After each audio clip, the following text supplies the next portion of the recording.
एक गांव में धर्मा और अनामिका गरीब बाप बेटी रहा करते थे। धर्मा रोड साफ करता था।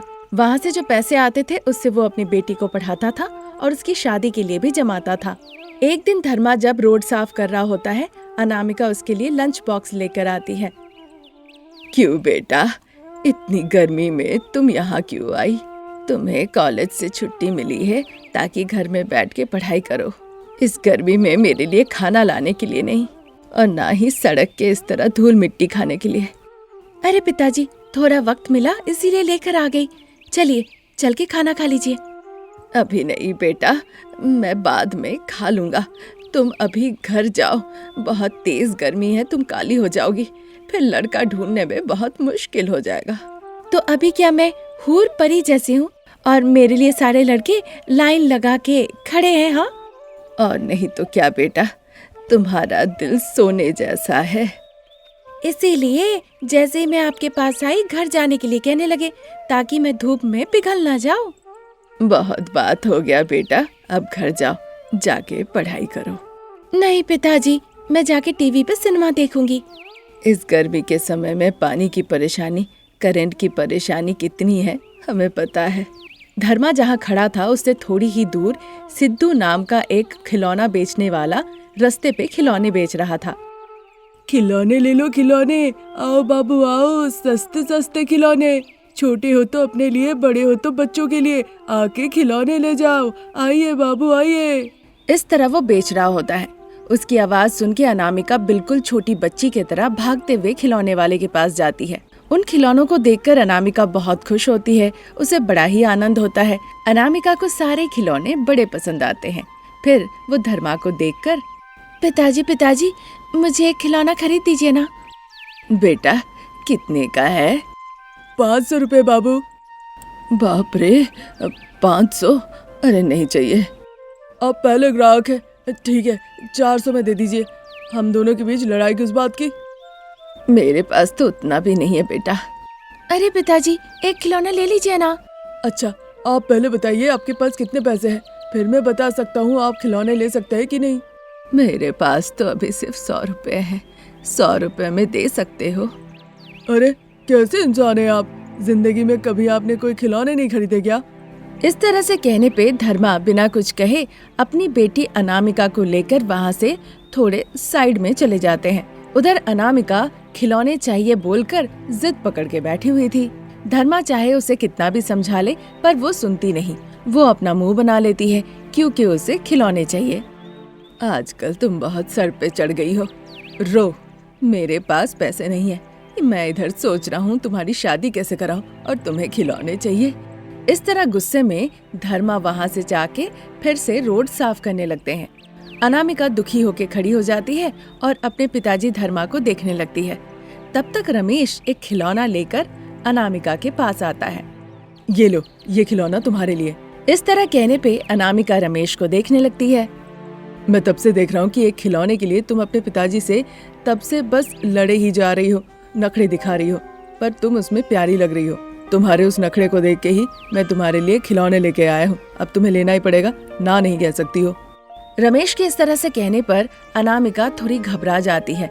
उसके दिल की धड़कनें तेज हो जाती है। फिर वो मन ही मन सोचने लगती है, हे भगवान, ये क्या, इस लड़के को देखकर मेरी दिल की धड़कनें तेज क्यों हो गई? यहाँ ज्यादा देर रुकना सही नहीं होगा, मुझे यहाँ से जाना चाहिए। इस तरह सोचकर वो वहाँ से भाग के चली जाती है। रमेश मुस्कुराता है और फिर खिलौना लेकर सीधा धर्मा के पास जाता है। तुम कौन हो बेटा? नमस्ते सर, मेरा नाम रमेश है। मैं एक प्राइवेट कंपनी में नौकरी करता हूँ। मुझे महीने का 30,000 रुपए तनख्वाह मिलती है। मेरा खुद का घर है और मैं अपने माँ पिताजी के साथ रहता हूँ। मेरे आगे पीछे कोई भी नहीं। वो ठीक है बेटा, पर ये सब मुझे क्यों कह रहे हो? मुझे आपकी बेटी अच्छी लगी और मैं चाहता हूँ मैं आपकी बेटी से शादी करूँ। ये सुनते ही धर्मा बहुत खुश हो जाते हैं। बेटा, सच में तुम मेरी बेटी से शादी करोगे? हाँ अंकल, मैं उससे शादी करूँगा। मुझे आपकी बेटी बहुत पसंद आई। वैसे उसका नाम क्या है? अनामिका बेटा। ये सुनते ही रमेश उत्साहित होकर, अनामिका, बहुत अच्छा नाम है। अनामिका रमेश, और भी अच्छा लगेगा। ये कहकर वो एक कार्ड निकाल के देता है। अंकल, जाके अनामिका से पूछिए, अगर उसे मैं अच्छा लगा तो फ़ोन कीजिएगा। मैं अपने माँ पिताजी को लेकर आपके यहाँ आऊँगा, बाकी की बात कर लेंगे। और ये खिलौना आप अनामिका को दे दीजिएगा। कहकर रमेश वो खिलौना धर्मा के हाथ में देता है और फिर साइड में आके अपनी माँ को फोन करता है। उसकी माँ शारदा बेंच पर बैठी हुई थी। वहीं पे बैठे बैठे बेटे का फोन देखकर वो उठाती है और बात करने लगती है। माँ, पंडित जी को फ़ोन करके एक बार उन्हें घर पे आने के लिए बोलो। क्यों बेटा, किसी जान पहचान के लिए दिन तय करवाना है क्या? मैं घर पे आके सब कुछ आपको बताता हूँ माँ, पहले आप पंडित जी को फ़ोन करके घर पे बुलाइए। इस गर्मी में उन्हें बुलाऊंगी तो पता नहीं वो आएंगे कि भी नहीं। उन्हें कहो कि शादी का दिन तय करना है, फिर देखो वो भागते हुए आएंगे। क्या ये सच है बेटा? हाँ माँ, मुझे एक लड़की अच्छी लगी है, उसका नाम अनामिका है। मैंने उसके पिताजी से बात की है, अपना नंबर भी दे आया हूँ। अगर उसने भी मुझे पसंद किया तो हम अपनी शादी तय करेंगे माँ यहीं पे। बेटा रमेश, वो माने ना माने इतना इंतजार क्यों करना? चलो पहले हम उनके घर पे चलते हैं, फिर हम जाके अच्छे से बात करेंगे। पहले मैंने भी ऐसा सोचा था माँ, पर अनामिका ने मुझे देखने के बाद उसने अपनी पसंद नापसंद मुझे बताया नहीं। लड़कियां कभी कभी ये सब बात नहीं बता पाती है। तुम बताओ अभी कहाँ पे हो? ऑटो से मैं वहाँ आती हूँ। शारदा के पूछने पे रमेश एड्रेस बता के अपना फोन रख देता है। शारदा देर न करते हुए प्रसाद को साथ में लेके ऑटो में बैठकर वहाँ पर चली जाती है। कहाँ जा रहे हो? कुछ बता नहीं रही हो। मैं सो रही थी लेकिन तुम इस धूप में मुझे उठाकर ऑटो में बिठा के ले जा रही हो। पर कहाँ जा रहे हम? सगाई में जी। ऐसा क्या? तुमने कहा यही जाना है? पहले पता होता तो मैं अच्छे से तैयार होके आता। अभी भी आप अच्छे ही लग रहे हैं, चलिए। जब तुम हो फिर मैं दूसरी महिला को क्यों देखूं? तुम्हें ही देखूंगा। क्या कहती हो? ये सगाई आपकी नहीं होने वाली है, समझे? शर्म भी नहीं आती है ना? ये बेटे की सगाई है। इस तरह कहकर शारदा प्रसाद के सर पे एक मुक्का मारती है। प्रसाद को दर्द होता है। शारदा गुस्से से देखने लगती है। तब तक ऑटो रमेश के पास पहुंच जाता है। उतर के रमेश, प्रसाद, शारदा बातचीत करने लगते हैं। फिर रमेश, शारदा, प्रसाद तीनों धर्मा के पास जाते हैं। वो तीनों धर्मा के पास जाकर विनती करने लगते हैं कि वो तीनों को वो घर ले चले। इतनी विनती के बाद धर्मा कुछ कह नहीं पाते। वो तीनों को अपने घर ले जाते हैं। वहाँ तीनों ही अनामिका को देखकर बहुत खुश होते हैं। उन तीनों को ही अनामिका बहुत पसंद आती है।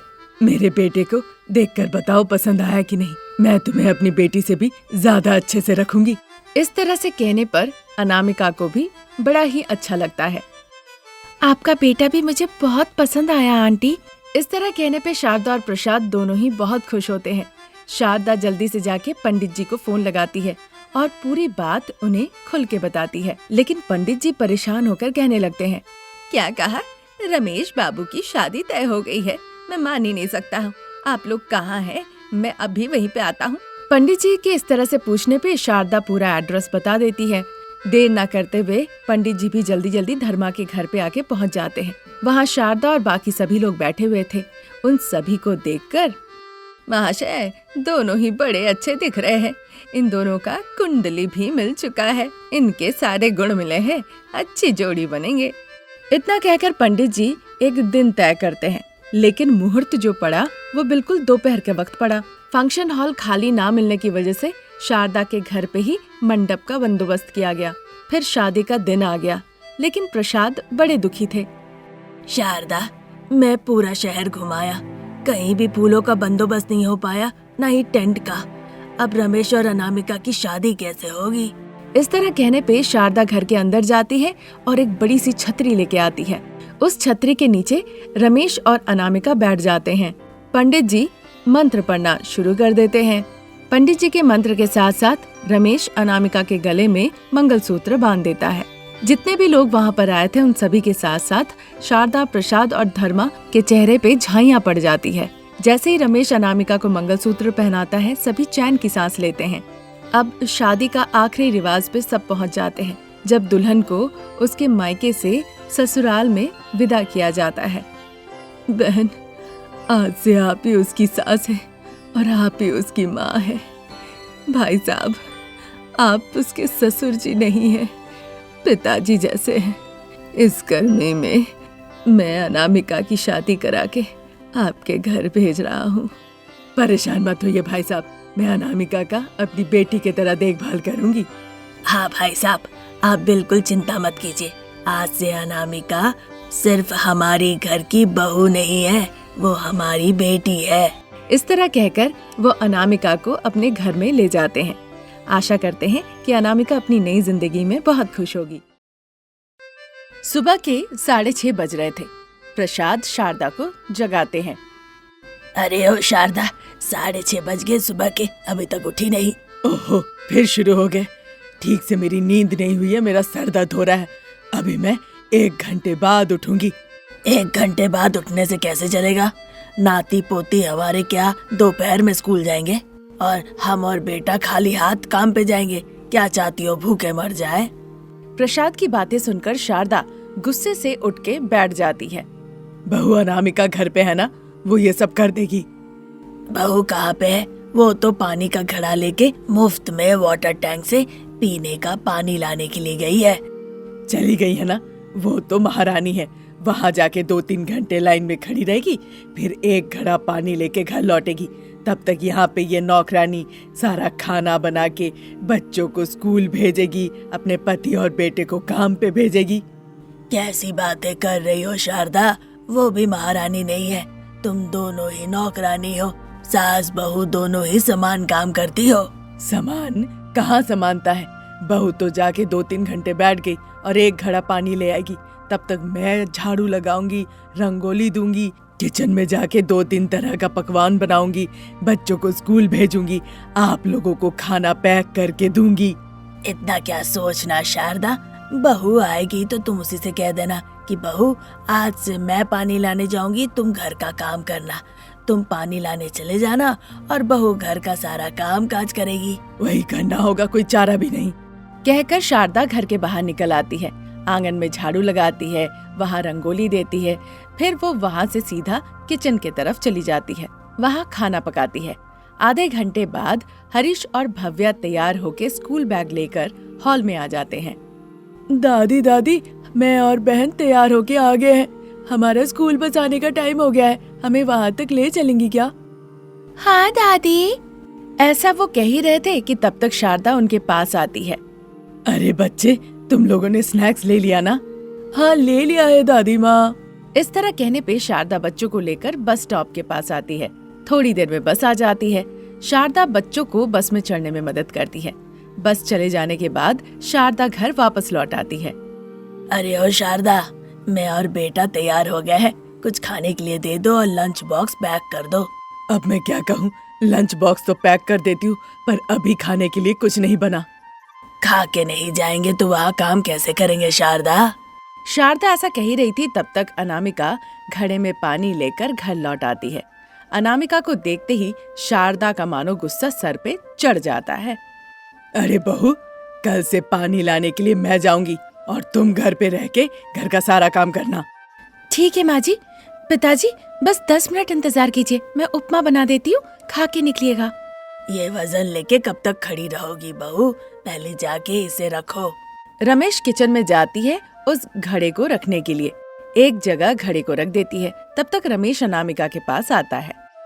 अनामिका, कल से माँ जाएगी पानी लाने के लिए, तुम घर पे रहना और घर का सारा काम करना। लेकिन क्या हो गया? सुबह शाम माँ पिताजी से लड़ाई कर रही है। हमेशा बहस बस इसी बात को लेकर होते रहता है कि वो नौकरानी बन के क्यों काम करेगी, और बच्चे भी ठीक से खाना पीना नहीं खा रहे हैं। अच्छा ठीक है जी, कल से मैं माँ को पानी लाने भेजूंगी और मैं घर का काम करूंगी। ठीक है, मुझे बहुत देर हो गई है, मैं काम के लिए जा रहा हूँ, मुझे अभी नहीं खाना। ठीक है जी, संभल के जाइएगा। हाँ। इतना कहकर रमेश और प्रसाद दोनों काम के लिए निकल जाते हैं। वो दिन निकल जाता है। अगले दिन सुबह 5 बजे शारदा नींद से उठती है और पानी का घड़ा लेके पानी के टैंकर वाले इलाके के पास वो पहुंच जाती है। तब तक कई लोग वहाँ पे मटका, बाल्टी, पानी का पतीला लेकर लाइन पे खड़े थे। देखकर शारदा आश्चर्य हो जाती है। हे भगवान, इतने लोग पहले से आगे खड़े हो गए और मैं इतनी दूर। क्या मुझे पानी मिलेगा घर ले जाने के लिए भी? इतनी किल्लत है पूरे गांव में पानी के लिए। इस तरह सोचकर वो लाइन में खड़ी रहती है। 5, 6, 7 ऐसे ही समय निकल जाता है। सभी लोग पानी का टैंकर का आने का इंतजार कर रहे होते हैं। इंतजार करते करते सबकी मानो की आंखें भी थक गई। फिर भी वो शांति से लाइन में खड़े थे अपने अपने पानी का घड़ा लेकर, ताकि टैंकर आए और अपना वो पानी लेकर जाए। इसी बीच लड़ाई शुरू हो जाती है। मैं पहले करके सब लड़ने लगते हैं। हे भगवान, एक घड़ा पानी के लिए इतना बड़ा युद्ध! फिर तो बहू बहुत ही मेहनत करती है। मुझे तो लगता था बहू यहाँ पे महारानी होके आती है और एक घड़ा पानी लेकर जाती है। हे भगवान, पर आज अगर मैं यहाँ से पानी नहीं ले गई तो मेरे पति पूरा दांत निकाल के मुझ पे हंसेंगे। इस तरह सोचकर शारदा अपना पानी का घड़ा लेके जहाँ लोग लड़ रहे थे वहाँ जाती है। वहाँ कमला शारदा को धकेल देती है और शारदा नीचे गिर जाती है। गिरते ही मानो कि शारदा को चक्कर आ जाता है। बड़े ही मुश्किलों के साथ शारदा उठती है और लड़ने के लिए जाती है। वहाँ लोग शारदा को धकेल के बाहर निकाल देते हैं। शारदा फिर से गिर जाती है। उसका चश्मा हवा में उड़ के नीचे गिरता है। ये देखकर शारदा को बड़ा दुख होता है। हे भगवान, मेरे चश्मे का तो एक शीशा टूट गया। ऐसे कैसे चलेगा? पर कैसे भी घड़े में पानी भरना ही होगा। इस तरह कहकर वो अपनी टूटी हुई चश्मा पहनकर उन लोगों के पास जाती है और फिर लड़ झगड़ के एक घड़ा पानी ले लेती है। शारदा के टूटे चश्मे को देखकर वहाँ जितने लोग थे जोर जोर से हंसने लगते हैं। घर लौट के वो एक घड़ा पानी अनामिका को देखकर शारदा कहने लगती है, पीने के लिए पानी नहीं, खाने के लिए खाना नहीं, सुखाड़ गांव को देखभाल करने के लिए कोई लीडर नहीं, पूरा गांव मुसीबत में है। मेरी बात मानो, हम ऐसी जगह चलते हैं जहाँ पर पानी है। क्या कहती हो? शारदा, मैंने तुम्हें पहले ही कहा है, मैं इस गांव को छोड़ के कहीं नहीं जाऊंगा। तो यहाँ रहकर हम एक दूसरे का खून पिए? हाँ नहीं शारदा, इस समस्या का समाधान है। पानी का स्तर नीचे चला गया है, पानी ऊपर नहीं आ रहा है और आप कह रहे हैं समस्या का समाधान है। कैसे समाधान होगा? आपको पता है एक घड़ा पानी के लिए वहाँ पे कितनी लड़ाई होती है। इस तरह से वो बताती है कि अनामिका कितनी मेहनत से हर दिन वहाँ से पानी लेकर आती है। 2 दिन निकल जाते हैं। वहाँ गांव से 2-3 किलोमीटर की दूरी पर शहर में एक धनी आदमी रामराज अपनी पत्नी सुमित्रा और बेटी सुनीता के साथ रहा करता था। एक दिन वो अपने बड़े से बिल्डिंग में बैठकर फोन पे बात कर रहे होते हैं। उनके बगल में ही वाटर टैंक से ओवरफ्लो होके पानी नीचे गिर रहा था। तब तक वहाँ पे उनकी बेटी सुनीता आती है। उस वक्त भी रामराज फोन पे ही थे। ठीक है, हम करेंगे, उसे जरूर भेज दीजिए, कहकर फोन रख देते हैं। तब तक सुनीता पानी से ओवरफ्लो हो रहे टैंक को दिखाते हुए कहती है, ये क्या पिताजी, एक तरफ लोग एक एक बूंद पानी के लिए कितनी लड़ाई कर रहे हैं और आप यहाँ पे इस तरह पानी की बर्बादी कर रहे हैं। एक दिन ऐसा होगा जब एक बूंद पानी नहीं रहेगा, तब आपको बात समझ में आएगी, लेकिन उस वक्त आपके हाथ में कोई चारा नहीं रहेगा। वो बात नहीं है, मैं एक बहुत इम्पोर्टेंट कॉल पर था, बोर का स्विच ऑफ करना मैं भूल गया।